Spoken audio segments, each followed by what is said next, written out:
গীতার নবম অধ্যায় রাজবিদ্যা রাজগুহ্যযোগ।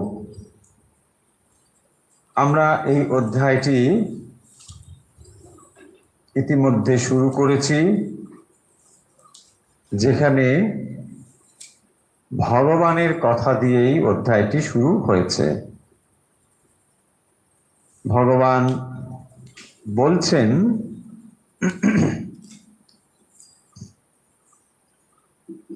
ইদাম তু তে গুহ্যতমম প্রবক্ষ্যামি অনুসূয়বে জ্ঞানম বিজ্ঞান সহিতম যৎ গত্বা মোক্ষসে শুভাৎ। এই অধ্যায়টি শুরু হচ্ছে ভগবানের কথা দিয়ে, এবং যেখানে তিনি বলছেন যে জ্ঞানম বিজ্ঞান সহিতম ইদম গুহ্যতমম, এই যে গোপনীয় জ্ঞান এবং বিজ্ঞান, এইটি তিনি বলবেন প্রবক্ষ্যামি, আমি বলবো, অনুসূয়বে। অর্জুন হচ্ছেন এই জ্ঞান শ্রবণ করবার উপযুক্ত অধিকারী, অনুসূয়বে, তাই তাকেই তিনি এই জ্ঞানের কথা বলবেন। এখন প্রশ্ন হবে, এটা জেনে আমাদের কি হবে?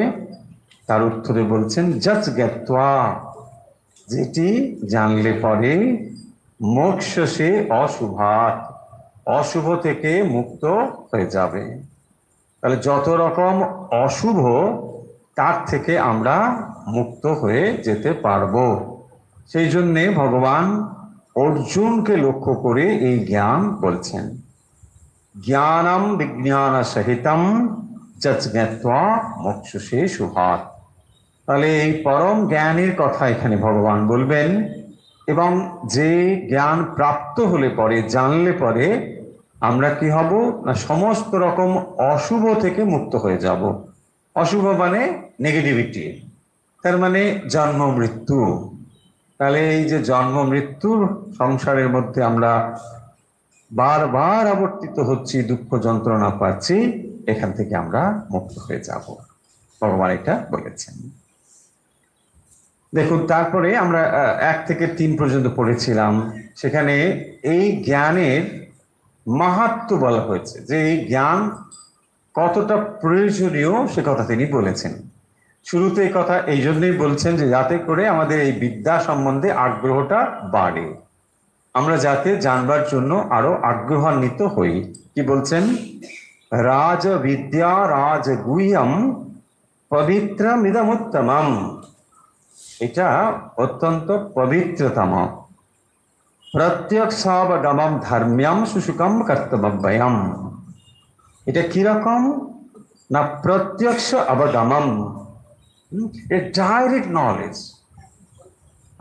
এটা জানলে সঙ্গে সঙ্গে আপনি মানে সুসুখম কর্তুমব্যয়ম ধর্ম্যম, সঙ্গে সঙ্গে এটা ফল দেবে। এটা এমন একটা জ্ঞান, যে জ্ঞান প্রাপ্ত হলে সরাসরি আপনি ফল পেয়ে যাবেন। প্রত্যক্ষ অবগমম, সরাসরি আপনি এর দ্বারা জ্ঞান লাভ করতে পারবেন। ফলপ্রদ, প্রত্যক্ষ বোধগম্য, এরকম। অশ্রদ্ধানা পুরুষা ধর্মশাস্য পরন্তপা অপ্রাপ্য মাং নিবর্তন্তে মৃত্যু সংসার বর্তমানি। কি বলছেন? অশ্রদ্ধানা, যদি শ্রদ্ধাযুক্ত না হয়, পুরুষা ধর্মশাস্য পরন্তপ, তাহলে কি হবে না, অপ্রাপ্য মাম, যদি শ্রদ্ধাহীন কেউ হয়, এই বিদ্যা সম্বন্ধে যদি কারো শ্রদ্ধা না থাকে, তাহলে সে আমাকে পাবে না, সোজা কথা। এটাই হচ্ছে ভগবান বলছেন। দক্ষিণেশ্বরে শ্রীরামকৃষ্ণ কথা বলা শুরু করছেন, অনেকে সেখানে হাজির হচ্ছেন তার কথা শোনার জন্য। আবার কেউ কেউ কি কখন উঠবে কখন উঠবে একটু এরকম হচ্ছে, তাই না? ভালো লাগছে না। ওই একটা বুড়ো মানুষ কাঁচা পাকা দাড়ি, কি আর এমন ভালো লাগবে, তাই না? তো তারা কি করছে, কখন উঠবে উসকুস করছে, ভালো লাগছে না। তখন শ্রীরামকৃষ্ণ বুঝতে পেরে বলছেন, আচ্ছা ঠিক আছে ঠিক আছে, তোমরা গিয়ে এইসব দেখো, মন্দির টন্দির দেখো ধরো। ভাগ্যিস বলেছে, নাহলে অপ্রস্তুত না, কি করে উঠে যায়, কথা বলতে বলতে একটু ভালো লাগছে না আর উঠতেও পারছে না। তাই বলছেন, যাও মন্দির টন্দির দেখো, এইসব রাসমণির মন্দির এসব দেখো। মানে যারা পছন্দ করছেন তাদের কাছে তিনি কথাগুলো বলছেন, আর তাদের সঙ্গে বেড়াতে এসেছে, কৌতূহল বশত এসেছে। খুব মুশকিল, তাই না? অনেকে দেখবেন মানে জেনে শুনে আগ্রহ করে যায়, আর অনেকে খাতিরে যায়, মানে সঙ্গে চলো, আমার সঙ্গে একটু ঘুরে আসবে চলো। খুব ভাল লাগলো না, তখন মানে যে নিয়ে এলো সেও অপ্রস্তুত, তাই না? ভাবলাম একটা জায়গায় নিয়ে যাব, বেশ ভালো বলবে, একটা এমন জায়গায় নিয়ে গেলি, কি ভালো, এটা বলছে না। তখন তারও ভালো লাগছে না, আর ওই সিচুয়েশনটাও বদলে যাচ্ছে। মানে শ্রীরামকৃষ্ণ চাইছেন কিছু অন্তরঙ্গ উপদেশ দেবেন, কিন্তু সেগুলো বলতেও পারছে না, কারণ অপাত্রে দান হয়ে যাবে, তারাও এটা ঠিক ভালো নেবে না। সেই জন্য বলছেন, যাও যাও একটু মন্দির টন্দির দেখে এসো, যাও। তো ওরা যখন মন্দির দেখতে বেরিয়ে যাবে, যারা শ্রদ্ধাযুক্ত ওখানে ছিল তাদের সঙ্গে উনি কথা বলতে পারবেন। আর না হলে কি হয়, আচ্ছা এসো আমি একটু নৌকোয় গিয়ে বসি, হ্যাঁ নৌকোয়, তাই না? ডাইরেক্ট তো হিট করা যায় না, না? ধুর, এসব কি বলছেন, এসব বলার তো বলে, ব্যাস ঠিক আছে, আচ্ছা ওই বকর বকর শোনো, মানে ভাবটা ভেতরে এই আর কি, সময় নষ্ট করছো তো, বকর বকর করো, ঠিক আছে আমরা নৌকো গিয়ে বসছি, তো এসো তাড়াতাড়ি, তাহলে ভালো হয়। দেখুন ঠিক এই একই সময় আপনি এখানেও পাবেন। কি বলছেন, রাজবিদ্যা রায় গুহ্যং পবিত্র মিদমোত্তমম। সো এই যে জ্ঞান, এটা এত পবিত্র, এত ধর্ম সংযুক্ত, যে এই জ্ঞানটি প্রত্যক্ষ অবগমম, তুমি এর সরাসরি ফল পেয়ে যাবে, তুমি এর করো তাহলে এর ফল পেয়ে যাবে। কিন্তু যদি তোমার এই শ্রদ্ধা না থাকে, নৌকো গিয়ে বসো।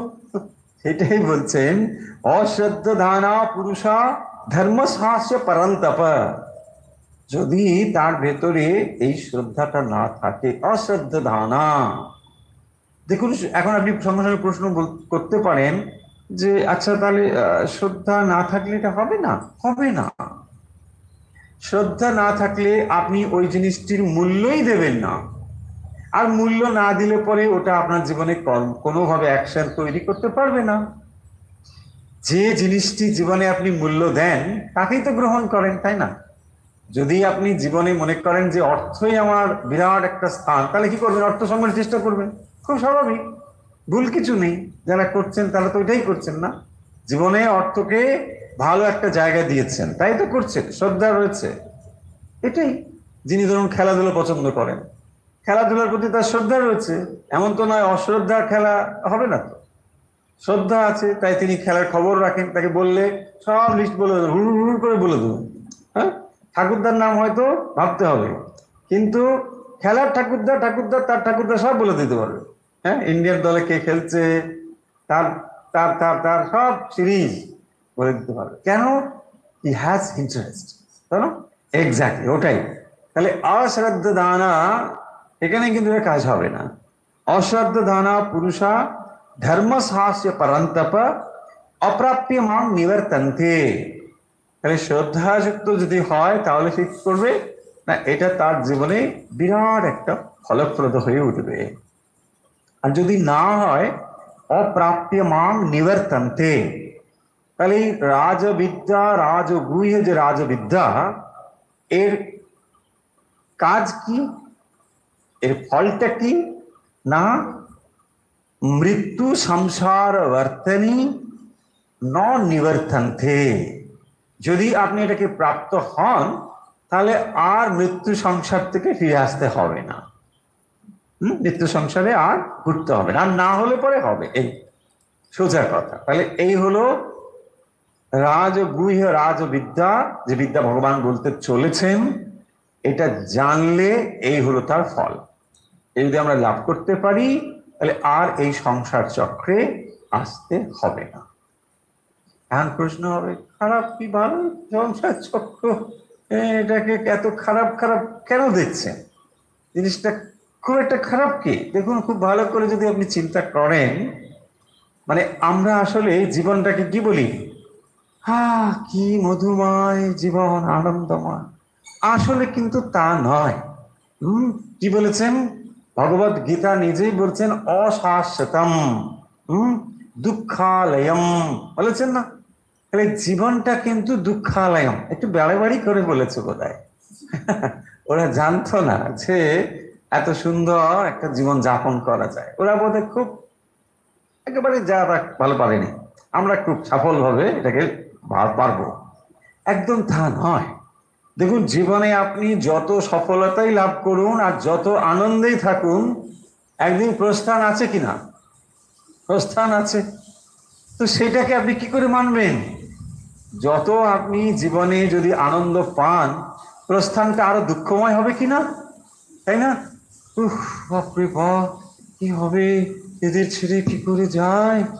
হ্যাঁ, কঠিন ব্যাপার। দেখুন, শ্রীরামকৃষ্ণ মজা করে বলছেন যে দেখো, তোদের তোদের বলছেন ভক্তদের অন্তরঙ্গ কাশীপুরে যখন একেবারে অন্তিম সময়, প্রায় আর খুব অল্প দিন বাকি, যে তোদের না ছেড়ে যেতে মনটা চাইছে না, ভীষণ কষ্ট হচ্ছে তোদের ছেড়ে, তোরা কি করবি এইসব। হ্যাঁ, মজার জন্যে, এটা তো তার কোনো দরকার নেই, মুহূর্তে তিনি ছেড়ে দিতে পারেন। কিন্তু তোরা যদি সবাই মিলে বলিস যে না এখন চলে গেলে ভালো, তাহলে আমি চলে যাই। বলছে তোরা যদি সবাই মিলে এরকম বলিস, না না না এত কষ্ট পাচ্ছেন আপনি বরং চলেই যান, এইটা শ্রীরামকৃষ্ণ শুনতে চাইছেন। মানে তার মানে আমি চলে গেলে আর তোদের কোনো অসুবিধা নেই, এটা জেনে আমি যাচ্ছি। হ্যাঁ, নাহলে আমি হঠাৎ চলে গেলাম, তোরা কাঁদতে বসবি, কি হলো, হা হা চলে গেল, কি সুন্দর। হ্যাঁ, এইটা তার মানে দেখুন, দুঃখালয়ম অশাশ্বতম। যেমনই আপনি জীবনে যত রকম সুখী পান না কেন, এটাকে আপনি এড়াতে পারবেন না। জীবনে প্রস্থান আছে। তাহলে প্রস্থান যদি জীবন থাকে, তাহলে বাকি দেখো, তার মানে আমি অনেক সময় এরকম করে বলি যে জীবনটা কিন্তু আসলে বিয়োগান্তক নাটক। এটা বিয়োগান্তক, কি ট্র্যাজেডি। কিন্তু আমরা কেউ ট্র্যাজেডি পছন্দ করি না। কেন করি? এই জন্য করি না, ওটাকে ভুলে থাকতে চাই।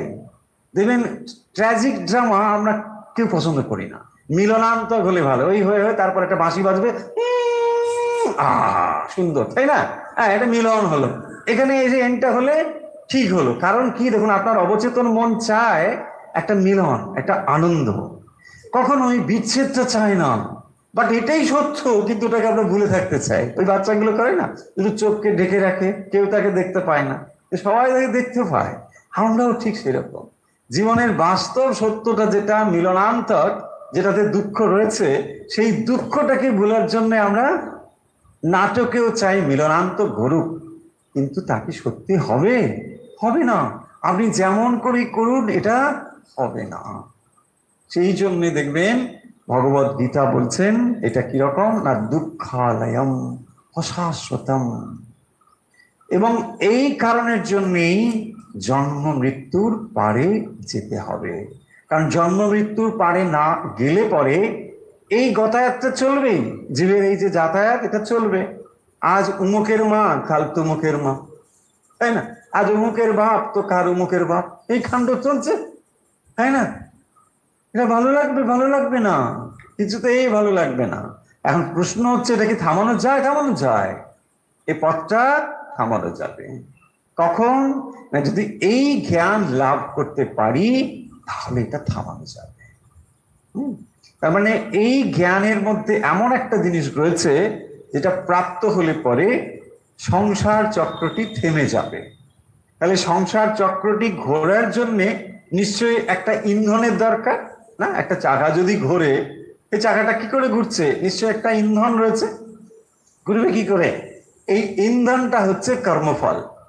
তাহলে কর্ম এবং কর্মফল, তার ফলে এই চাকাটা সজীব আছে, ঘুরছে।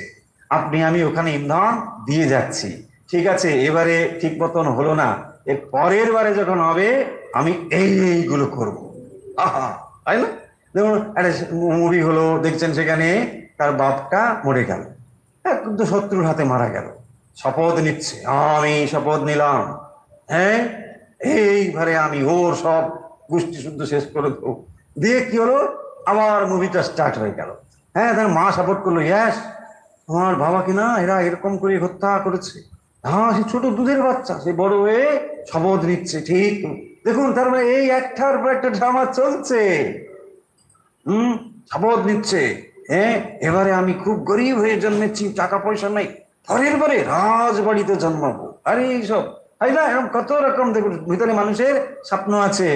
তার মানে এই পুরো জিনিস সেও বন্ধ করতে চায় না, সে চায় এবারে যেটা হয়নি নেক্সট টাইমে সেটা আরো বিরাট করে করব।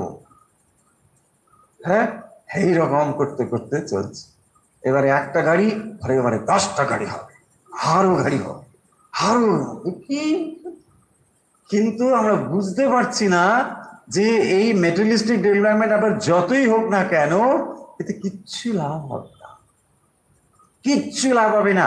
এই কথাগুলো আমরা বুঝতেই পারি না। কারণ জড় জগতের উন্নয়ন আপনার যতই হোক না কেন, তাতে কিছুই লাভ নেই। কারণ সব এখানেই থাকবে, কি নিয়ে যাবেন? কিছুই দিতে পারবেন না, সব এখানেই থাকবে। সেই জন্যে আমরা মাঝে মাঝে বলি না যে আপনি যে জায়গায় এবারে যাবেন সেইখানে ডলারটা যদি জেনে যান, তাহলে রুপিটাকে ডলারে কনভার্ট করে নিন, তাহলে হয়ে যাবে। আপনি যদি আমেরিকা যান, তাহলে কি করবেন? রুপিটাকে ডলার করে নিন, ইজি। তাহলে কি করে এটা করা যাবে? দেখুন, অ্যাজ সাজ অর্থটাকে নিয়ে যেতে পারবেন না, বাট কনভার্সন করে নিয়ে যেতে পারবেন। কিসে কনভার্সন করবেন?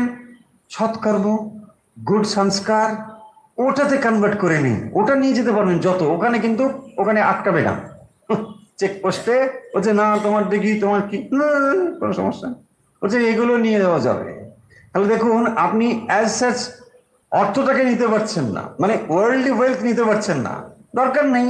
ওয়ার্ল্ড ওয়েলথটাকে আমি কনভার্ট করতে পারি, হ্যাঁ, থ্রু গুড ওয়ার্ড, হ্যাঁ, গুড অ্যাকশন, এগুলো করে করে আপনি কি করবেন?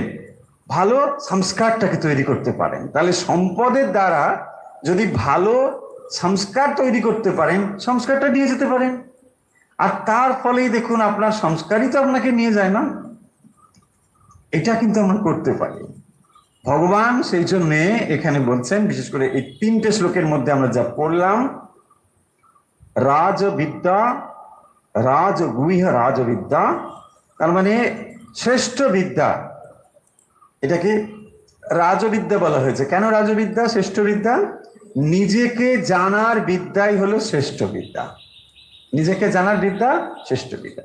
জগতে আমরা অন্য যত বিদ্যা লাভ করি, সেই বিদ্যা কিন্তু কমপ্লিট বিদ্যা নয়, কমপ্লিট নয়। মানে একটা কিছু জানলে পরে আর একটা কিছু জানাবার আকাঙ্ক্ষা থাকতে পারে। আপনি একটা বিদ্যা জানেন বা অনেক বিদ্যা জানেন, কিন্তু আপনি অন্য একটা বিদ্যা সম্বন্ধে কিছুই জানেন না, হতে পারে। তার মানে একটা বিদ্যা জানলেই আপনি পূর্ণ হয়ে যাবেন না, আপনার আরো একটা জানবার আকাঙ্ক্ষা থাকবে। কিন্তু এই বিদ্যা হচ্ছে এমন বিদ্যা যা জানলে আপনার আর অন্য কোনো বিদ্যা লাভের আকাঙ্ক্ষা থাকবে না। You will feel complete. তো যখন আপনি কমপ্লিট ফিল করেন, তখন কি আর কোনো করার দরকার আছে? নেই না? এইটাই এখানে বলেছেন যে এটা এমন একটা বিদ্যা যা লাভ করলে পরে আর কোনো প্রাপ্তির ইচ্ছে থাকবে না। ধরুন আপনি অনেকটা ভালো ভালো খাবার খেয়ে ফেলেছেন, তারপরে হঠাৎ করে নিয়ে একটু মানে শুক্তো টুক্তো, উৎপাত উৎপাত, আরে আমি ভালো জিনিস এত খেয়েছি, এইসব নিয়ে আস চলো, মানে আপনি একদম কমপ্লিট, আর অন্য কিছু আকাঙ্ক্ষাই নেই আপনার। এক্স্যাক্টলি এটাই হচ্ছে সেই জিনিস। এখন প্রশ্ন হবে, যাচ্ছে এটা কি সম্ভব? বাস্তব সম্ভব। এমন একটা বিদ্যা আছে, অন্তত 5000 বছর আগে ভারতবর্ষের মানুষের এটা জানা ছিল যে এমন একটা বিদ্যা রয়েছে যেটা জানলে আর কোনো কিছু জানার আকাঙ্ক্ষা থাকে না। আপনি জগতে যত বিদ্যা লাভ করুন, দেখবেন তবুও আর একটা কিছুর জন্য আপনার আকাঙ্ক্ষা থাকবে। আপনি ফিজিক্সে বিশারদ হতে পারে, কিন্তু আপনি কেমিস্ট্রিটা জানা হলো না, ম্যাথমেটিক্সে জানা হলো না, আসবে ঠিক এক্স্যাক্টলি, কিন্তু এখানে এটা আসবে না। এটা এমন একটা বিদ্যা যেটা জানলে পরে আর তার কোনো রকম আকাঙ্ক্ষা থাকবে না, মানে কোনো কিছু জানবার অত কিছু করবার কোনো আকাঙ্ক্ষা থাকবে না। এই বিদ্যা সম্বন্ধে তাহলে 1 থেকে 3 নম্বরে বলা হয়েছে। পরিষ্কার হয়েছে? চলুন এবারে আমরা বোধহয় সময় হয়েছে 4 নম্বরটা পড়তে পারি। আমরা আগেই বলেছি আজকে কিন্তু বেশি পড়বো না, একটু একটু পড়বো।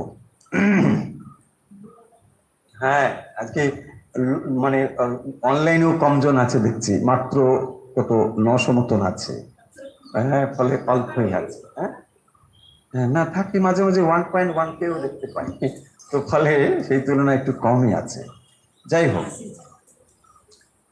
ময়া ততমিদং সর্বং জগদ্ব্যক্তমূর্তিনা মস্তানি সর্বভূতানি ন চাহম তেষু স্থিতঃ। 4 নম্বর শ্লোক লক্ষ্য করুন। মায়া ততমিদং সর্বং জগৎ অব্যক্ত মূর্তিনা, জগদ অব্যক্ত মূর্তিনা মৎস্থানি সর্বভূতানি ন চাহম তেষু স্থিতঃ। পড়তে অসুবিধা নেই, আশা করি পড়াটা দেখে নিয়েছেন। এবার দেখুন আমরা এর অর্থ দেখব। অব্যক্ত মূর্তিনা মায়া ততমিদং সর্বম, প্রথম লাইনটা লক্ষ্য করুন। মায়া আমার দ্বারা, মায়া ততম ইদম, ততম ইদম, মায়া ততম, ততম কিরকম? আততম, আততম মানে বিস্তৃতম, কিরকম? ওই যে শ্রবণ মঙ্গলম শ্রীমদাততম, এই আততম। এখানে দেখুন ততম আছে না, হ্যাঁ মিলে যাবে, ততম ততম। হ্যাঁ, তত কিম, তত কিম, এনে ততম আততম বিস্তৃতম। তাহলে মায়া তথম ইদম সর্বম, তাহলে আমার দ্বারা এই সমস্ত কিছু আততম বা পরিব্যাপ্তম। ওই যে ঈশাবাস্যম ইদগম সর্বম, এই ওই দেখুন আততম পরিব্যাপ্তম। তাহলে মায়া ততমিদম সর্বম কিরকম? তাহলে না জগৎ অব্যক্ত মূর্তি না, ইদম সর্বম জগৎ। জগৎ শব্দের অর্থ কি? জগৎ মানে যা পরিবর্তনশীল তাকে বলে জগৎ। হ্যাঁ, এটা মনে রাখতে হবে। তাহলে সর্বম জগৎ মায়া আততম, আমার দ্বারা পরিব্যাপ্ত হয়ে আছে এই জগৎ। কিরকম? না অব্যক্ত মূর্তি না, অব্যক্ত মূর্তি না। হ্যাঁ, যদি তুমি তোমার দ্বারা আচ্ছাদিত হয়ে থাকে তাহলে আমি দেখতে পাই না কেন? প্রশ্ন আসবে, তাই না? যে তোমার দ্বারাই সব থাকে, তাহলে দেখতে পাই না কেন? না সেই জন্যই তো বলছি অব্যক্ত মূর্তি না, সূক্ষ্ম রূপে আছে। হ্যাঁ, অব্যক্ত মূর্তি না। আসছি অর্থে আসছি, আগে মানে বুঝে নি, তারপরে মানে ব্যাখ্যাতে আসছি পরে। তাহলে কি হলো? না মায়া ততমিদম সর্বম, ভগবান বলছেন আমার দ্বারাই এ সমস্ত জগৎ ব্যাপ্ত হয়ে আছে, বিশ্ব চরাচর ব্যাপ্ত হয়ে আছে। কিরকম? না অব্যক্ত মূর্তি না, অব্যক্ত মূর্তির দ্বারাই এটা ব্যক্ত হয়ে আছে। মৎস্থানি সর্বভূতানি ন চাহম তেষু স্থিতঃ। মৎস্থানি সর্বভূতানি, দেখুন তারপরে সর্বভূতানি, ভূতানি মানে ভূত সকল, মানে এখানে স্থাবর জঙ্গম যা কিছু, যা কিছু সমস্ত কিছুই মৎস্থানি। স্থা মানে কি? থাকা, স্থা ধাতু, তিষ্ঠতি থাকা। তো যখন এটা রয়েছে মৎস্থানি মানে আমাতে রয়েছে, সেই জন্য বলছেন মৎস্থানি সর্বভূতানি। তারপরের কথাটা দেখুন, ন চাহম তেষু স্থিতঃ। ন চাহম আমি কিন্তু তেষু তাতে ন অবস্থিতা, আমি কিন্তু তাতে অবস্থিত নই। এর অর্থটা আসছি, এটা হেয়ালি মতো মনে হবে না? আমাতে সব আছে, আমি তাতে নেই। বাবাই আবার কি, তুমি একটু আগেই বললে সব কিছুতে আছো, আবার বলছো তুমি আমাতে আছো, আমি তোমাতে নেই। কি কথা, কনফিউজিং? নো, কনফিউজিং নয়, এটা একটা অর্থ আছে, সেটাতেই আসবো। তাহলে প্রথম কথাটা বুঝে নি, ময়া ততমিদম সর্বম জগৎ অব্যক্ত মূর্তি না। তাহলে আমার দ্বারা মায়া ততম সর্বম, দেখুন ভগবান তিনি যে জগৎ রূপে পরিব্যাপ্ত হয়েছেন একেবারে স্পষ্ট কথায়, মানে আপনার এর জন্য কোনো অ্যাম্বিগুইটি নেই যে বুঝতে পারছি না, নো নাথিং, একদম সরল ভাবে বলছেন মায়া ততমিদম সর্বম। ওখানে কি বলেছেন? ঈশাবাস্যম ইদগম সর্বম, একদম আপনি দেখুন প্রায় কাছাকাছি শব্দ। ইদম সর্বম, এখানে বলছেন সমস্ত কিছু আমার দ্বারা ব্যক্ত হয়ে আছে। এই জগতে যা কিছু দেখছো সব আমাতেই ব্যক্ত হয়ে আছে। এক্সাম্পল নিই, তাহলে বুঝতে সুবিধা হবে জিনিসগুলো। একটা একটা এক্সাম্পল, অনেক রকম এক্সাম্পল নেওয়া যেতে পারে। মাটি দিয়ে কলসি তৈরি করা হলো, তাই না? তাহলে এবারে মাটি যদি বলে, কলসির দিকে তাকিয়ে বলছে মায়া তত মিদম সর্বম, হে কলসি, হ্যাঁ আমি তোমার ভেতরে বিস্তৃত হয়ে আছি। ও আচ্ছা আচ্ছা আচ্ছা আচ্ছা, বোঝা যাচ্ছে? দেখুন, মায়া তত মিদম সর্বম জগৎ, বাট আপনি কি দেখছেন? দেখুন ওখানে মাটি দেখতে পাচ্ছেন না। হাও সেই, আমি যদি ওখানে কালার লাগিয়ে দিই, কলসিটা পুড়িয়ে টুড়িয়ে কালার টালার দিয়ে ডিজাইন ডিজাইন করে, এই কোথায় এটা মাটি?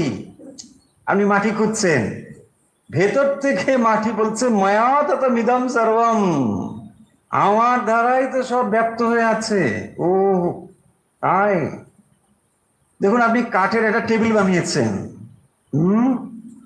কাঠ আপনি এখন আর বুঝতেই পারছেন না টেবিলটা দেখে, কিন্তু ওই গাছ সে বলছে এই টেবিলে মায়া তত মিদম সর্বম।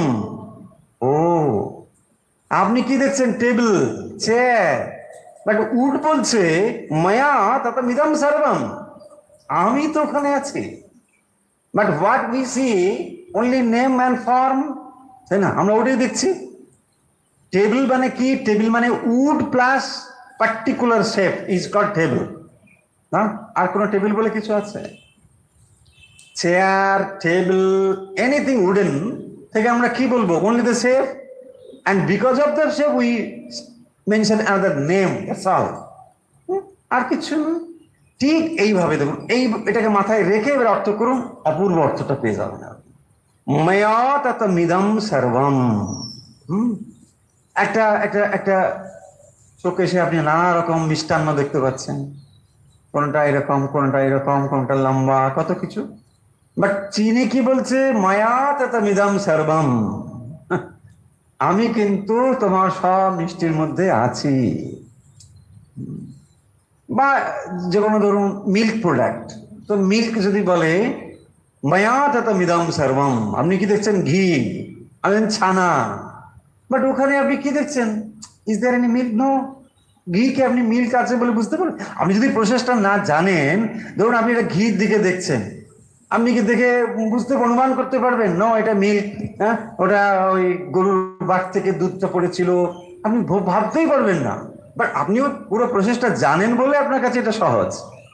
ঘির দিকে তাকিয়ে আপনার মনে হবে না যে এটা একসময় একটা র মিল্ক ছিল। বাট মিল্ক বলছে মায়া তথা মিদম সর্বম, এখন যেটা তুমি ঘি বলছো ওটা আসলে আমিই ছিলাম। দেখুন এই জন্য অব্যক্ত মূর্তি না, বিকজ কতগুলো স্টেপ শুধু চলে গেছে।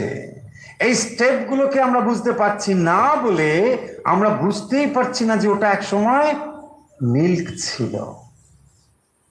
এইবারে দেখুন, তাহলে এই বিশ্ব চরাচরের যখন আমরা দেখছি, আপনি কি দেখছেন? আপনি গাছ দেখছেন ছানার মতো, যেমন বললাম, আপনি ওখানে এই সবগুলো দেখছেন, নেম অ্যান্ড শেপ দেখছেন। কিন্তু নেম অ্যান্ড শেপের পেছনে যিনি আছেন তিনি হচ্ছেন ভগবান। বলছেন আমি রয়েছি, আমি কতগুলো স্টেপ তুমি দেখতে পাচ্ছ না, তাই আমি আছি। বুঝতে পারছো না আমি আছি। আর তুমি কি দেখো? গাছ দেখো। তোমার চোখ গাছকেই দেখতে পায়, চৈতন্যকে দেখতে পায় না, বাট আমি চৈতন্য, আমি সেখানে আছি। অব্যক্ত মূর্তি না, এই অব্যক্ত মূর্তি রূপেই তিনি আছেন। আপনি গাছ দেখছেন, আগে চৈতন্য তারপরে গাছ। আপনি পশু দেখছেন, আগে চৈতন্য তারপরে পশু। আপনি মানুষ দেখছেন, আগে চৈতন্য তারপরে মানুষ। কারো কারো যখন এই দৃষ্টিটি খুলে যায় তিনি তখন দুটোই দেখতে পান। শ্রীরামকৃষ্ণের দিকে তাকান, তিনি ওটাই দেখছেন, তাই না? দক্ষিণেশ্বরে ফুল তুলতে গিয়ে দেখছেন সব চেতন, তার মানে ওই চৈতন্য তিনি দেখছেন প্লাস বস্তুটাকেও দেখতে পাচ্ছেন। এই হলো সেই দৃষ্টি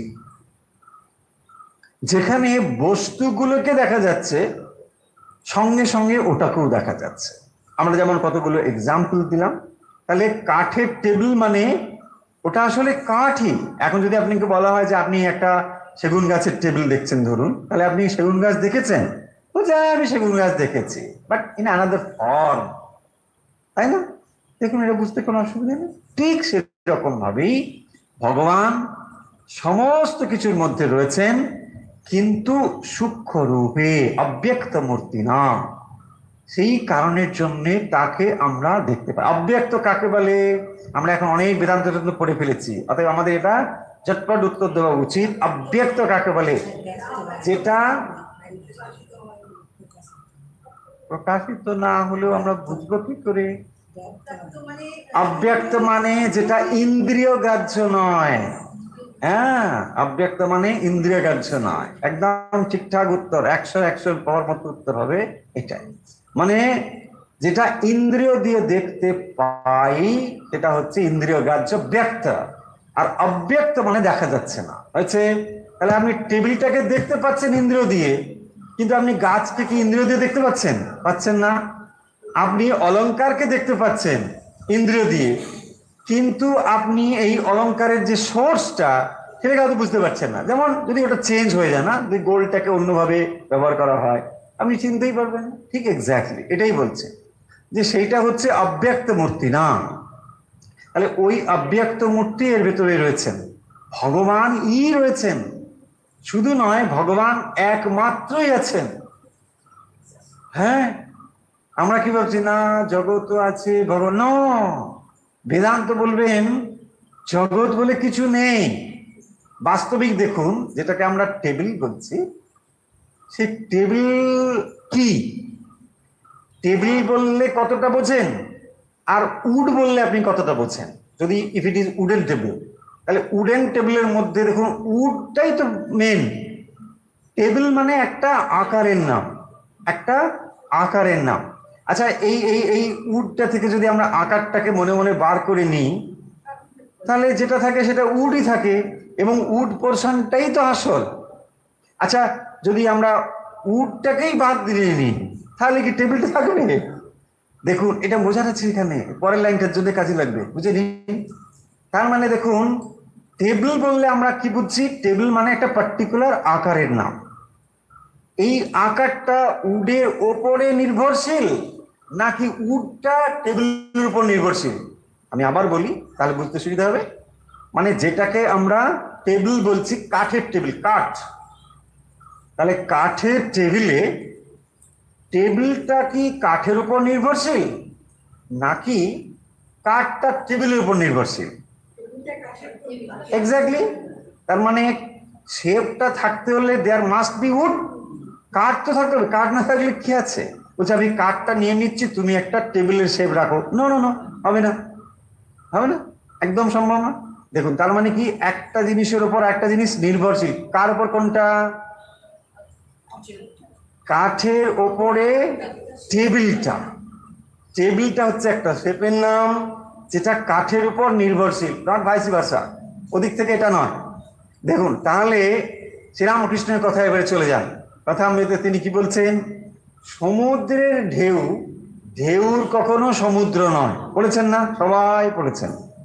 কথাতে শ্রীরামকৃষ্ণ বলছেন সমুদ্রের ঢেউ, ঢেউর সমুদ্র নয়। প্রথম যখন বহু বছর আগে আমি কথাটা পড়ি, আমার ঠিক মাথায় ঢোকেনি, কি একটা কথা হলো, সমুদ্রের ঢেউ বা ঢেউ সমুদ্র, এসব কি জাগলারি ওয়ার্ড, জাগলারি না, কি একটা কথা, কিন্তু ভারী চমৎকার কথা। দেখুন বলছেন সমুদ্রের ঢেউ, আর ডেফিনেটলি তার মানে ঢেউটা নির্ভর করছে সমুদ্রের ওপরে, কিন্তু ঢেউর সমুদ্র নয়। ঢেউটা এমন কোনো বস্তু নয় যে যার দ্বারা সমুদ্রটা আধারিত হতে পারে, হতে পারে না। এই কথাটি সূক্ষ্মভাবে ওখানে বলা হচ্ছে। এটা কাজে লাগবে কোথায়? এই পরের লাইনে চলো। মৎস্থানি সর্বভূতানি ন চাহম তেষু অস্তিতঃ। মৎস্থানি সর্বভূতানি, এটা বুঝতে খুব অসুবিধা হবে না, কারণ এটা আগেই বলা হচ্ছে, তাই না? মৎস্থানি সর্বভূতানি, আমি সর্বভূতে রয়েছি। সমস্ত ভূতে আমাতে অবস্থিত। মৎস্থানি সর্বভূতানি, সমস্ত কিছু আমাতেই আছে, আর ঠিক কোনো ভুল কিছু নেই। কিন্তু পরের কথাটা খুব সাংঘাতিক, কি বলছেন? ন চাহম তেষু অস্তিতঃ, ন চ অহম তেষু অস্তিতঃ, আমি তাতে অবস্থিত নই। তার মানে সমস্ত কিছু আমাতে, মানে সমস্ত কিছু আমার উপর নির্ভরশীল, কিন্তু আমি কোনো কিছুর উপর নির্ভরশীল নয়। এইটাই হচ্ছে এর অর্থ। ন চাহম তেষু অস্তিতঃ, বোঝা গেল? এইখানে এই সূক্ষ্ম ব্যাপারটি রয়েছে। তাহলে এই অর্থটা আমরা বুঝে যাব। তাহলে ভগবানের থেকে সমস্ত কিছু উৎপাদিত হয়েছে, যা উৎপাদিত হয়েছে তাকে যদি আমরা দুটোর সঙ্গে সংজ্ঞায়িত করি, তাহলে কি হবে? নেম অ্যান্ড ফর্ম, নাম এবং রূপ। তাহলে এই জগতের বৈশিষ্ট্য কি? নাম রূপ। অস্তি ভাতি প্রিয়, এটা হচ্ছে ব্রহ্মের স্বরূপ, আর জগতের স্বরূপ হচ্ছে নাম রূপ। অনলি এই জিনিস, আর কিচ্ছু নেই। ব্রহ্ম মানে হচ্ছে অস্তি ভাতি প্রিয় সচ্চিদানন্দ, অস্তি ভাতি প্রিয়, এই তিনটি হচ্ছে ব্রহ্মের, আর জগতের হচ্ছে অনলি নাম রূপ। এই যে নাম রূপ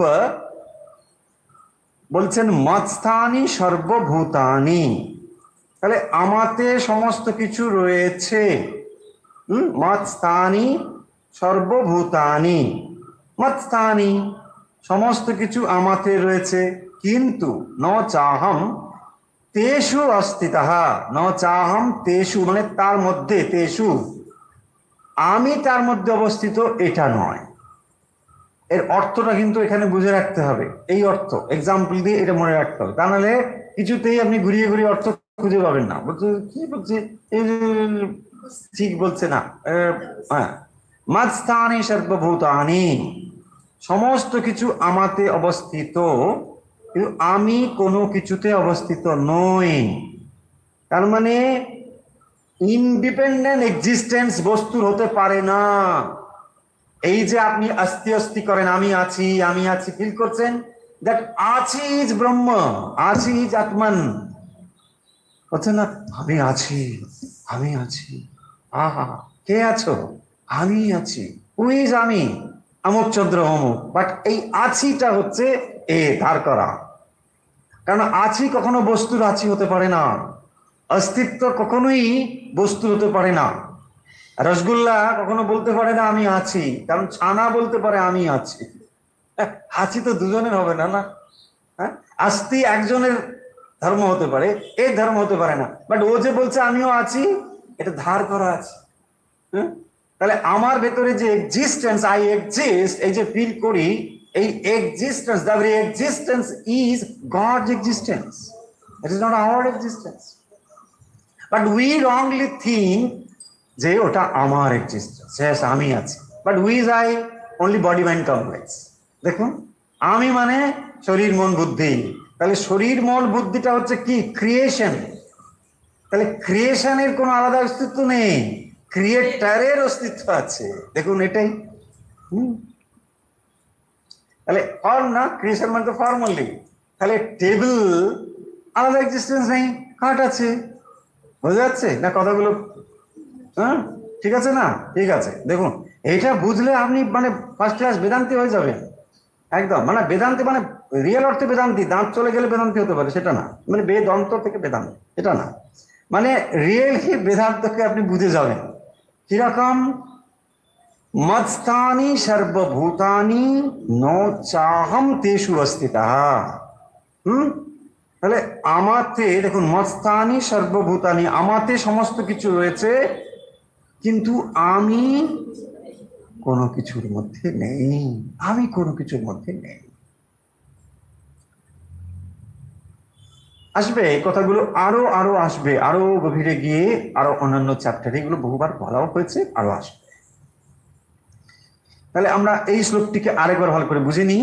আমরা বলেইছি আগে যে আজকে বেশি পড়বো না, কেন গুরু পূর্ণিমা, মানে হ্যাঁ বেশি পড়া হবে না। অনেকে দেরি করে করে জয়েন করেন। হ্যাঁ, এখানে অবশ্য সেরকম নেই যে কে কে দেরি করে ঢুকেছে দেখা যাবে, হ্যাঁ দেখা যাবে না, না এখন প্রায় 1000 হয়েছে, কিন্তু 1000 হলেও অনেকে দেরি করে ঢুকেছে। তারপর ঠিক আছে, মহারাজ বুঝতে পারে না কখন ঢুকেছি, ব্যাস। হ্যাঁ হ্যাঁ, দেরি করে ঢুকবে, আগে আগে বেরিয়ে চলে যাবে না, ওই কলেজের মতন। হ্যাঁ, তুই আমারটা বলে দিস, ব্যাস কক্সি দিয়ে দিল, বুঝতেই পারবি না। হ্যাঁ, এরা আবার ঢোকে না, গেটের কাছে থাকে, টুক করে দিয়ে হ্যাঁ ঝপ করে হয়ে যাবে। না না, ওরা আবার প্র্যাকটিস করে না। যাই হোক, শুনুন, ময়াস তত মিদম সর্বম জগৎ অব্যক্ত মূর্তি না। পরিষ্কার দেখুন, 4 নম্বর শ্লোকটা কিন্তু খুব ইম্পর্টেন্ট শ্লোক, ভালো শ্লোক, খুবই সুন্দর শ্লোক, একটু বুঝে নিলে খুব ভালো লাগবে। ময়া তত মিদম সর্বম, তাহলে ভগবান বলছেন সমস্ত কিছু আমার দ্বারাই পরিব্যাপ্ত হয়ে আছে। তাহলে আপনি যে এই জগৎ দেখছেন, গাছ দেখছেন, পশু দেখছেন, পাখি দেখছেন, পাথর দেখছেন, কত কিছু আমরা দেখছি, ভগবান বলছেন সব আমি আছি। মানতে পারছি না, তাই না? কেমন কেমন মনে হয়। ইট কাঠ পাথরেও আছো, হ্যাঁ আছো। হিরণ্যকশিপু বিরিপুল, সব করে বিরিপুল, কি বলতে পারে? এই করেছেন নাকি, হেলান দিয়েছেন, দেখুন বলা যায় না, কিছুই বলা যায় না। হ্যাঁ, কিছুই বলা যায় না। ভগবান বলছেন স্বয়ং আমি রয়েছি, সব কিছুতে রয়েছি। তার মানে দেখুন, এই যে জগৎকে আমরা দেখছি পরিব্যাপ্ত পরিবর্তনশীল একটি জগৎ, এই জগতের তিনি হচ্ছেন একমাত্র কারণ। অন্যত্র ভগবান অন্য অধ্যায়ে বলেছেন আমি একমাত্র পিতা, he is the only father, he is the only father. ময়া ততমিদম সর্বম, সমস্ত কিছু আমার থেকেই হয়েছে। তাহলে এই যে যারা বলে আমরা ভগবান মানি না, আপনার অস্তিত্বই তো ভগবান, মানি না যে বলছেন, তাই না? দেখুন, একটা রসগোল্লা যদি বলে আমি চিনি তোমাকে মানি না, মানি না। আমি যদি এখন চিনিটা বার করি, তুমি এবারে বুঝবে মানি কি মানি না, তাই না? এই তো আমরা তত্ত্বগুলো না জেনে না মূর্খের মতন মানে তর্ক করি। আচ্ছা, আমরা যদি বলি আচ্ছা সূর্য আমি তোমাকে মানি না, কেমন শোনাবে, তাই না? সূর্য আছে বলেই বিশ্ব ব্রহ্মাণ্ড আলোকিত হয়ে আছে, শক্তি, হ্যাঁ সমস্ত শক্তির উৎস। আমি যদি বলি সূর্য তোমাকে আমি মানি না, হ্যাঁ সূর্য বলছে যখন বলছো মানো না, এটা আমার শক্তিতেই বলতে পারছো কেবল, হ্যাঁ আমি যদি শক্তিটা নিয়ে নিই তুমি এটুকু বলতে পারবে না, তুমি এটা কি জানো? জানো না। সেই জন্য আমরা বলো লম্পঝম্প করি। ময়া তত বিদম সর্বম, তাহলে তোমার ভিতরে সর্বম, যা কিছু এই জগৎ সর্বম সবই ময়া তথম, আমার দ্বারাই। কিন্তু কিরকম আমরা দেখতে পাই না, এই জন্যে না অব্যক্ত মূর্তি না। তাহলে ভগবান অব্যক্ত রূপে আছেন, সেই জন্য এটা গুহ্যতমম। আমরা বলেছি না গুহ্য মানে it is not the very secret, মানে কানে কানে বলতে হবে নো। যেমন ভগবত গীতা তো ওপেনলি বলা হচ্ছে, তাহলে এটা গুহ্যতমম, হোয়াট ইজ দিস? গোপনীয়। কেন গোপন বিদ্যা? কিসের গোপন বিদ্যা? কি রহস্য বিদ্যা? কানে কানে বৈবিদ্যা? কানে কানে কিচ্ছু না। গুহ্য মানে আপনাকে দেখতে হবে। আপনি ঘি দেখে দুধটাকে দেখতে শিখতে হবে, আপনি টেবিল দেখে কাঠ দেখতে শিখতে হবে, তখনই আপনি এটাকে বলা হবে গুহ্য দৃষ্টি। যখনই আপনি একখণ্ড কাঠ দেখছেন, আপনি তখন সেই মানে এই টেবিল দেখে কাঠ দেখে শিখছেন। এক্স্যাক্টলি শ্রীরামকৃষ্ণ কি বলছেন, যে গঙ্গার সবটা কিন্তু অঙ্গে স্পর্শ করতে হবে, কোথাও না কোথাও একটু স্পর্শ করলেই তুমি সেই গঙ্গাকেই তো দেখতে পাচ্ছ। এক্স্যাক্টলি, তার মানে এই সৃষ্টির কোনো একটি বস্তুকে যখন আপনি দেখছেন, সমগ্র সৃষ্টিকেই আপনি দেখছেন। অপূর্ব। যখনই আপনি এই পৃথিবীতে জন্মগ্রহণ করছেন, এই সর্বব্যাপ্ত এই যে জগৎ আছে, সেই মুহূর্তে আপনি সব কিছুর সঙ্গে সংযুক্ত হয়ে গেলেন, এমনকি কালের দ্বারাও সংযুক্ত হয়ে গেলেন। আপনি হয়তো এই পৃথিবীতে 100 বছর থাকবেন, কিন্তু যে মুহূর্তে আপনি এই সৃষ্টির সঙ্গে সংযুক্ত হলেন, এই ভূমিতে আপনি জন্মগ্রহণ করলেন, ভূমিষ্ঠ হলেন, সেই মুহূর্তেই এই যে কাল প্রবাহিত হয়ে চলেছে দীর্ঘ দীর্ঘ হাজার হাজার বছর, সেই কালের সঙ্গে আপনি সংযুক্ত হয়ে গেলেন। এই প্রবাহটার নামই হচ্ছে গঙ্গাধারা। এই যে জীবন প্রবাহ চলেছে, এটাই তো গঙ্গাধারা। তার একটা কি দেখা মানে, তার মানে আপনি যখন একটি বৃক্ষকে দেখছেন, সেই বৃক্ষের সিরিজটাকে দেখতে পাচ্ছেন, তাই না? এই বৃক্ষ কি এমনি এমনি এসে হাজির হলো? হলো না তো। আপনি নারকেল গাছ কি দেখছেন যে না ওটা কাঁঠাল গাছ থেকে হয়েছে, তা তো নয়। নারকেল গাছ মানে সিরিজ, ফার্স্ট নারকেল গাছ দেখুন সব আসছে ওখান থেকে। এক্স্যাক্টলি ওটাই। তার মানে যখনই আপনি একটি সৃষ্টিকে দেখছেন, সেই বীজকে আপনি লক্ষ্য করুন, এটাই বলছেন অব্যক্ত মূর্তি না, আমি আছি, আমি এক্সিস্টেন্স হয়ে আছি, আমি অস্তিত্ব রূপে রয়েছি, কিন্তু তুমি বুঝতে পারছো না। একটা গ্রস এক্সাম্পল দেখুন। বাবা রোজ অফিস থেকে আসে, ছেলে অপেক্ষা করে থাকে, বাবার পরিচিত পোশাকটা সে জানে, কিন্তু আজকে বাবা অন্য একটা পোশাক পরে এসেছে। হাতে একটা ভালো হয়তো মিষ্টি টিষ্টি এনেছে বা গিফট ফিট এনেছে, কিন্তু ছেলে যেতে ভয় করছে। এটা কি বাবা? অন্যরকম দেখাচ্ছে তো, হাতে কি আছে ঠিক বোঝা যাচ্ছে না, তাই না? ঠিক এক্স্যাক্টলি, যেই আড়ালটা সরিয়ে দিল, ওহো হরি, দেখুন আনন্দের একটা ঝাঁপিয়ে পড়লো, তুমি বাবা বুঝতে পারিনি। এক্স্যাক্টলি, ভগবান এভাবেই আছেন, কেবল আড়ালটা দিয়ে আছেন, অব্যক্ত মূর্তি না।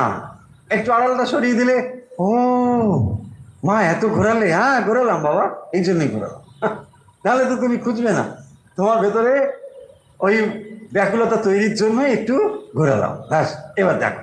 আচ্ছা আচ্ছা আচ্ছা, বা এদিকে হয়তো আমাদের 10টা জন্ম 20টা জন্ম ছিল, হ্যাঁ গেলই গেলই, ওরে বাবা আমাদের যে প্রাণ যায়। তো এই হচ্ছে ব্যাপারটা। ময়া ততমিদম সর্বম জগৎ অব্যক্ত মূর্তি না, তিনি অব্যক্ত রূপে রয়েছেন।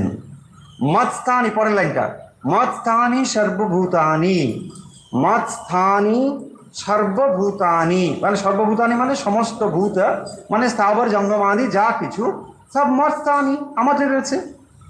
কারণ যদি আমি যদি পরিব্যাপ্ত হয়ে থাকি, তাহলে সব কিছু তো আমাদের রয়েছে, এটা বলতে কোনো অসুবিধে নেই বা বুঝতেও কোনো অসুবিধে নেই। কিন্তু পরের লাইনটা হচ্ছে কি না, ন চাহম তেষু বস্থিতাহা, তাহলে ওগুলো সব আমার ওপর অবস্থিত, এটা কিন্তু নয়। এটা কেন নয়? এই হলো তার মিনিং, যে আমার এক্সিস্টেন্স ওটার উপর নির্ভর করে না, রাদার ওটার এক্সিস্টেন্স আমার উপর নির্ভর করে। এই হলো এটা দুটোর অর্থ হচ্ছে। তাহলে এখানে 3টে জিনিস অন্তত পক্ষে আমরা জানতে পারলাম, 3টে নয় 4টে জিনিস জানতে পারলাম। কি 4টে জিনিস? পয়েন্ট নাম্বার 1, মায়া তথা মিদম সর্বম, আমি এই সমস্ত কিছুতে ব্যক্ত হয়ে আছি। পয়েন্ট নাম্বার 2, কিভাবে আছি? অব্যক্ত মূর্তি না, আমি অব্যক্ত রূপে আছি, মানে ইন্দ্রিয় দিয়ে এটা বুঝতে পারবে না, ইন্দ্রিয়ের অগোচর, ইন্দ্রিয় দ্বারা এটাকে বোঝা যাবে না। পয়েন্ট নাম্বার 3, মৎস্থানি সর্বভূতানি, মৎস্থানি সর্বভূতানি, সমস্ত কিছু আমাতে রয়েছে, মৎস্থানি সর্বভূতানি। পয়েন্ট নাম্বার 4, ন চাহম তেষু অবস্থিতাহা, কিন্তু আমি তাদের মধ্যে অবস্থিত নই। হয়ে গেছে?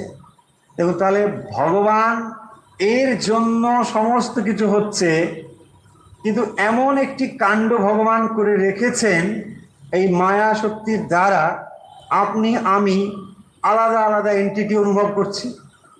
এবং সেই জন্য ভগবান বলছেন যে তোমার এন্টিটি যখন আলাদা অনুভব করছো, তোমার ভালো মন্দের ভাগী কিন্তু আমি নই। দেখুন মায়া ব্যবধান। তাহলে সৃষ্টির জন্য মায়া ছাড়াতে হবে না, অজ্ঞান। অজ্ঞানের দ্বারা সৃষ্ট হচ্ছে। এবারে জীবের মধ্যে অজ্ঞান হেতু অহম বৃত্তি তৈরি হচ্ছে, আমি আমি তৈরি হচ্ছে। এই আমিটুকুকে বাদ দিলেই স্বয়ং ভগবানই আছে, স্বয়ং ভগবানই। কিন্তু মাঝখান থেকে অহং বৃত্তিটা তৈরি করে দিয়ে আপনি আমি ইন্ডিভিজুয়ালিটি ফিল করছি, না আমি শ্রীমতী অমুক। এই ফিলিংসটা ইগনোরেন্সের জন্য হচ্ছে, অজ্ঞানের জন্য হচ্ছে। অজ্ঞানের জন্য আপনি যেহেতু আলাদা করে বোধ করলেন, এখান থেকে আপনার অ্যাকশনটা শুরু হলো। কারণ আপনি যখনই বলছেন যে আমি আলাদা একটা এন্টিটি, মানে ভগবান থেকে আলাদা, আপনি ভগবান বলছেন, না না না তা কি কখনো হয়, আমি ভগবান, আমি অমুক চন্দ্র অমুক। দেখুন আসলে সত্যিই তো আপনি ভগবান। কারণ ভগবান বলছেন তো আমি ব্যক্ত হয়ে আছি। একটা চিনির মিষ্টি, সে বলছে দেখো তুমি চিনি না, চিনি না, আমার একটা নাম আছে, আমার নাম রসগোল্লা। ও আচ্ছা। দেখুন এই যে রসগোল্লা, এটা হচ্ছে সেপারেট এন্টিটি। যেই সেপারেট এন্টিটিটা তৈরি হয়ে গেল, এবারে দেখুন তার শুরু হলো, হ্যাঁ আমি আমি রসগোল্লা, আমি লাল রসগোল্লা, আমি গোল রসগোল্লা, আমি বড় ছোট রসগোল্লা, অমুকের রসগোল্লা, পালের কত রকম চললো, ভ্যারাইটি ভ্যারাইটি। এই নিয়ে দেখুন সংসারে কত রকম ভেরিয়েশনস তৈরি হচ্ছে। মানুষ, না না সব মানুষ না, আমি মহিলা, ও আচ্ছা আমি পুরুষ, আরে বাপরে বাপ। তো এই কত রকম চলছে। তারপরে আমি অমুক জায়গায় স্থানিক ডিফারেন্স, অমুক স্থানের মানুষ, অমুক স্থানের মানুষ, তমুক স্থানে ধর্ম, ধর্ম দিয়ে ডিফারেন্স, কত রকম ভ্যারাইটি চলছে কিনা। এই সমস্তগুলো সব এক জায়গায় তো ইকুয়াল না। চিনি, যে আপনি অমুক তমুক মিষ্টি, না সব চিনি, তুমি শুধু চিনি বলছে, ও আচ্ছা। এই যে স্বরূপটা যখন সে যদি জানতে পারে, দেখুন তাহলে আর এগুলো কিছু নেই, ওরে বাবা আমি তো চিনি, তাহলে আর রসগোল্লা বলার কি মানে আছে। কিন্তু এই যে সেপারেট এন্টিটি হয়ে গেল রসগোল্লা, তার মানে আমি শ্রীমতী অমুক, আমি শ্রী অমুক। এখান থেকেই কি হলো, আপনার সেপারেট ব্যক্তিত্ব তৈরি হলো, এখান থেকে আপনার অ্যাকশন তৈরি হলো। বলছে না না না আমি কিন্তু কমপ্লিট নয়, সো টু বিকেম কমপ্লিট আমাকে কিছু করতে হবে। এখান থেকে আপনার অ্যাকশন শুরু হলো। এই অ্যাকশন মধ্যে কি হবে, গুড হবে ব্যাড হবে, এই রেজাল্ট যাবে কোথায়, এখানে স্টোর হলো, বোঝা গেল। কিন্তু আমরা কাঁদছি, ভগবান তুমি কেন করলে। ভগবান বলছে আমি কি করব বাবু, তুমি কেন করলে। এই হচ্ছে মজার গল্প। হ্যাঁ আমরা ভগবানের দিকে বলছি, ভগবান তুমি কি নিষ্ঠুর, একবার তোমার চোখে জল আসে না, আমি কেঁদে পড়ি, রুমাল ভিজে যায়, তুমি বুঝতে পারো না। ভগবান বলছে কি করবো, দেখো আমিও কিছু করার নেই, এই যে জগন্নাথের হাত, আমি কি করবো বলো, কারণ আমি তোমাকে সব দিয়ে দিয়েছি না। ব্যাপারটা দেখুন, মজাটা তো বলছি, কিন্তু ব্যাপারটা এখানে একদম অদার্শনিক কিছু নয়। কারণ ভগবান আপনাকে একজন কমপ্লিট এন্টিটি করে পাঠিয়েছেন, সমস্ত কিছু দিয়ে পাঠিয়েছেন, বাট আপনি যে ওই পরম থেকে নিজেকে আলাদা করে ফেলেছেন, ব্যাস। তো ভগবান বলছে ওইটাকে ঠিক করো, তাহলে সব ঠিক হয়ে যাবে। তোমাকে শুধু জানতে হবে, হে রসগোল্লা তোমাকে জানিতে হইবে তুমি কেবল চিনি হইতেই জন্মিয়াছ। কি না, না রসগোল্লা বলে না আমাকে এমবিএ করতে হবে। আরে ওকে কি হল, না টাকা, আরে টাকা নিয়ে করবে কি, এই তো আর বড় রসগোল্লা হবো, আরো বড় রসগোল্লা হয়ে কি। তার মানে দেখুন যত আপনি ওখানে যত মডিফিকেশন, চেঞ্জেস, হোয়াট এভার আপনি সেটাকে কি বলছেন, সিভিলাইজেশন, হ্যাঁ না তেনা আপনার নাম দিচ্ছি দিন, কিন্তু আসল তোমাকে জানতে হবে কি, হোয়াট ইজ ইউর সোর্স, তাই না। দেখুন কথাগুলো কি খুব মানে ইরিলেভেন্ট হচ্ছে, যে হোয়াট ইজ ইউর সোর্স ওটাই তোমাকে জানতে হবে। তুমি কোথা থেকে জন্মেছো এটাই তোমাকে জানতে হবে। তো তুমি যদি সোর্সটা জানো, তো যদি চিনি চিনি অনেকবার বলছি বলে কারোর হয়তো ডায়াবেটিসের কোনো সমস্যা হতে পারে বলে, না হতে পারে, অনেকে বলে যে মিষ্টি কথা শোনাও নাকি অসুবিধা। যাই হোক, যদি সেটা আমি ধরে বাদ দিই, তাহলে আমরা ধরুন অন্য নিই, ধরুন গোল্ড, গোল্ডেন অর্নামেন্ট, এটা নিতে পারি। তাহলে গোল্ড যেমন একটা অর্নামেন্ট, ও শুধু কি জানবে যে আমি মেড অফ গোল্ড, এটা যদি ও জানে, ব্যাস, তাহলে তো পুরো জিনিসটা হয়ে গেল না? তাহলে একটা সোনার অলংকারকে কেবল জানতে হবে আমি স্বর্ণ থেকে নির্মিত। এটাই হচ্ছে আত্মজ্ঞান। আত্মজ্ঞান মানে সাংঘাতিক কিছু না।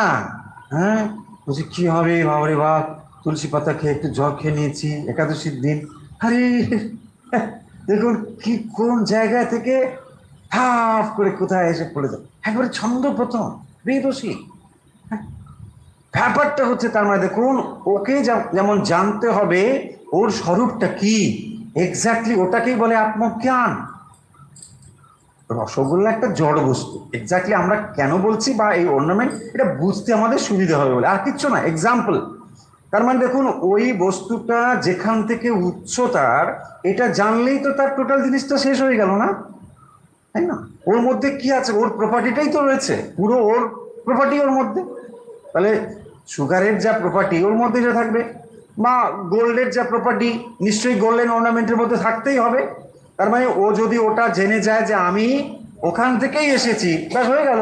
এটাই বলছেন মায়া তথা মিদম সর্বম, আমি ভগবান থেকেই এসেছি, এটা জানলেই হয়ে গেল। তার মানে আমাদের সকলেরই এটাই কেবল জানতে হবে। শ্রীরামকৃষ্ণ যে কথাটা বলে গেলেন যে মানব জাতির উদ্দেশ্য কেবল ভগবান লাভ করা, কথাটা মানতে একটু কেমন লাগে? হ্যাঁ, কেমন বললো জানেন না, আমার কত কিছু করতে হবে, এটা করতে হবে, সেটা করে তুমি কি করবে? উৎপাত তুমি করে কি করবে, তাই না? একজন সাধু গাছের নিচে বসে আছে, বসে বসে ভগবানের নাম করছে। তার হঠাৎ করে থাকে না অনেক ইয়াং ছেলে পুলে, মানে এরকম সাধু বাবাদের দেখলে একটু খেপাতেই চায়, খুব স্বাভাবিক হবে। তো গিয়ে বলছে, সাধু বাবা তোমার কোনো কাজ টাজ কিছু নেই, তুমি বেশ এত দিব্যি চুপচাপ, না তোমার কি সমস্যা? বলছে আরে আমার সমস্যা মানে আমার চাকরি নেই, অমুক নেই অমুক নেই। আচ্ছা বলছো, তোমাকে যদি, বসো এখানে এসে, আচ্ছা তোমাকে যদি চাকরি আমি দিই তো তোমার কোনো অসুবিধা হচ্ছে? তো আমি চাকরি দিলাম, তোমার চাকরি নেই বলছো, বলছে না ভালো আমি চাকরি, হ্যাঁ ঠিক আছে, বলো মনে মনে তুমি ভাবো আমি তোমাকে চাকরি দিলাম। আচ্ছা এবার তুমি কি করবে? না কেন, আমি টাকা পয়সা নিয়ে গাড়ি কিনবো, বাড়ি কিনবো। আচ্ছা ভালো, তোমার মনে করো গাড়ি হলো, বাড়িও দেওয়া। এবার তুমি কি করবে? না আমি নানা জায়গায় বেড়াতে যাবো, ভালো ভালো জিনিস খাবো, অমুক করবো, বিয়ে করবো। আচ্ছা ভালো, তাই হলো, তোমার বিয়ে হলো, তোমার টাকা হলো, সব কিছু হলো। এবার তুমি কি করবে? অনেক চিন্তা চিন্তা করে বলছে কি করা যাবে এখন, না আমি বেশ মানে অনেক ভোগ করবো। আরে কি ভোগ করবে? তারপরে বলছে না আমি একটু শান্ত হয়ে বসবো। বলছি তা আমি তো সেই জন্য বসে আছি ভাই, আমি তো শান্ত হয়ে এখন বসে আছি, তো তুমি যেটা খুঁজছো আমি তো ওটাই এখন আছি। তোমাকে দেখো এগুলো দেওয়ার পরেও তুমি তার শেষে ওই শান্তিতে এসে থামো, বলছে আমি আর কি করবো না শান্ত হয়ে থাকবো। সে এক্স্যাক্টলি ওটাই। তার মানে আপনি বলছেন হ্যাঁ আমি এই করবো সেই করবো, কেন করবে? কি রিজনটা কি? কে মাথার দিব্যি দিয়েছে আপনাকে করতে? বাট অনলি থিং আপনাকে যেটা জানতে হবে, আপনার সোর্সটা কি, একটাই জিনিস জানতে হবে কেবল, আর কিচ্ছু জানতে হবে না। বাট আমরা সময় নষ্ট করছি, জীবনের পর জীবন অন্য কিছু জেনে নষ্ট করছি। সেই পণ্ডিতকে বলছে না, পণ্ডিত মাঝিকে বলছে ন্যায় জানো, বেদান্ত জানো, না ওগুলো কি জিনিস কোনদিন জানি, তোমার জীবন 16 আনায় বৃথা। এমন সময় ঝড় উঠিল, তারপরে পণ্ডিত মানে মাঝির এবারে কথা বলার পালা। মাঝি বলছে পণ্ডিত তুমি সাঁতার জানো তো? বলছে না না আমি সাঁতার জানি না। বলছে তোমার জীবন 16 আনাই বৃথা, তুমি এখন কি করবে দেখো, ভগবানের নাম করো। অনলি ওটাই জানতে হবে, সাঁতার, আর কিচ্ছু জানার দরকার নেই। হ্যাঁ, বাকিগুলো হচ্ছে সব বব্বারম্ভ বলে না, সব এই হচ্ছে আমাদের অভ্যাস, আর কিচ্ছু নেই। তার মানে দেখুন আমরা শান্ত হতে পারছি না বলে এই জিনিসগুলো নিয়ে ব্যস্ত, কি করতে হবে, এই করতে হবে, এই করতে হবে, এই ছুটতে, আমরা ব্যস্ত থাকতে চাই, ছুটতে চাই। কিন্তু আসলে যেটুকু জানতে হবে সেটা হলো কেবল স্বরূপ। ওটাকেই শ্রীরামকৃষ্ণ অন্য ভাষাতে বলেছেন কেবলমাত্র ভগবানকে জানতে বলেছেন না, যে মনুষ্য জীবনের উদ্দেশ্য ভগবান লাভ। তার মানে দেখুন এটাই মায়া তথা মিদম সর্বম, আমি যে সব কিছুর মধ্যে রয়েছি, কেবল এটুকু জানলেই তোমার হয়ে গেল, তোমাকে আর বেশি ছুটোছুটি করতে হবে না। কিন্তু আমাদের কে কার কথা শোনে, তাই না? হ্যাঁ হবেই না, বলছে অত সহজে হয়ে যাবে, আরে জীবন তো এরকমই, এখানে এরকম আছে, উটের মতন হবে, কাটা ঘাস খেতে হবে, রক্ত পড়বে। দেখুন এটাই আমরা ছোটবেলা থেকে এরকমই শিখে যাচ্ছি, এইভাবেই আমরা বড় হচ্ছি। তার মানে এই করে করে আমাদের মাইন্ডসেট এমনই তৈরি হয়ে গেছে, আমরা সকলেই প্রায় ধরে নিয়েছি না সেই আলটিমেট সুখ সে হবে না। আর আমরা সংসারী, সে কি আর হবে? এইরকম করে করে না আমরা নিজেদেরকে আসলে ঠকাচ্ছি, ঠকাচ্ছি, আর কিচ্ছু নয়। কে বলেছে হবে না? বলছেন তো উপনিষদ বলছেন, শাস্ত্র বলছেন, তুমি সেই আনন্দের source, Son of eternal bliss. Upanishad বলছেন তুমি সেই আনন্দ, তোমার ভেতরে সে আনন্দ রয়েছে, কিন্তু তুমি একবার যদি সেদিকে দৃষ্টি না দিয়ে অন্যত্রই কেবল দৃষ্টি দাও, তাহলে কি করে হবে? You are son of eternal bliss, তোমার মধ্যে সেই আনন্দ রয়েছে। মত্স্তানি সর্বভূতানি ন চাহম তেষু বস্তিতাহা। তাহলে আমার থেকেই সমস্ত সৃষ্টি হয়েছে, সমস্ত কিছু আমাতে রয়েছে, কিন্তু আমি কোনো কিছুর মধ্যে নেই। কেন নেই? না দেখুন এই জন্য নেই, ভগবানের কোনো কর্ম আছে, ভগবানের কোনো কর্ম নেই। কেন কর্ম নেই? ভগবান হচ্ছে কমপ্লিট। যিনি পূর্ণ তার ভেতরে কোনো কর্ম থাকবে? থাকবে না। শূন্য কলসি বকবক শব্দ করবে, কারণ সেটা ভরতে হবে, আর যেটা পূর্ণ থাকবে না। সেই জন্য ভগবানের কোনো কাজ নেই, কিন্তু তথাপি তিনি কাজ করেন কিসের জন্য? না লোক কল্যাণের জন্য, দৃষ্টান্ত স্থাপনের জন্য। হ্যাঁ, তিনি বলছেন অর্জুনকে, দেখো অর্জুন, আমার ত্রিশু লোকেশু কোনো কাজ নেই। আই হ্যাভ নো ডিউটি, আমার কোনো কর্তব্য নয়। But we all are duty bound না? ভগবান বলছে আমার কোনো ডিউটি নেই, বাট আমি করছি। কেন করছি? না মানুষের কাছে দৃষ্টান্ত স্থাপনের জন্য করছি। আমি যদি কাজ না করি তাহলে মানুষ কি হবে? না মানুষ এরকম হয়ে অলস হয়ে যাবে, তাই না? মানুষের জন্য দৃষ্টান্ত স্থাপনের জন্য আমরা কাজ করছি, কিন্তু আমার কোনো কর্তব্য নেই, ভগবান বলছেন। কারণ তিনি তো কমপ্লিট না, কেন তার মধ্যে কর্তব্য থাকবে? কিছুই নেই, কিন্তু তবুও দৃষ্টান্তের জন্যই কাজ করছে। তাহলে এখানে মোট 4টে পয়েন্ট আমি আবার বলে দিই, দিয়ে শেষ করবো আজকে পড়া। প্রথম পয়েন্ট হলো মায়া তথা মিদম সর্বম, সমস্ত কিছু আমার দ্বারা ব্যাপ্ত। দ্বিতীয় পয়েন্ট হচ্ছে যে জগৎ অব্যক্ত মূর্তি না, মানে সমস্ত কিছুতে আমি অব্যক্তভাবে রয়েছি। আর 3 নম্বর হচ্ছে মৎস্থানি সর্বভূতানি, সমস্ত কিছু আমাতে রয়েছে। 4 নম্বর হচ্ছে আমি কোনো কিছুর মধ্যে নেই। আচ্ছা, 4টি পয়েন্ট। তাহলে এই 4টি পয়েন্ট মানে খুব ইম্পর্টেন্ট। আজকে যে শ্লোকটা আমরা পড়লাম, আজকে মানে ভগবদ গীতা পাঠ এখানেই শেষ।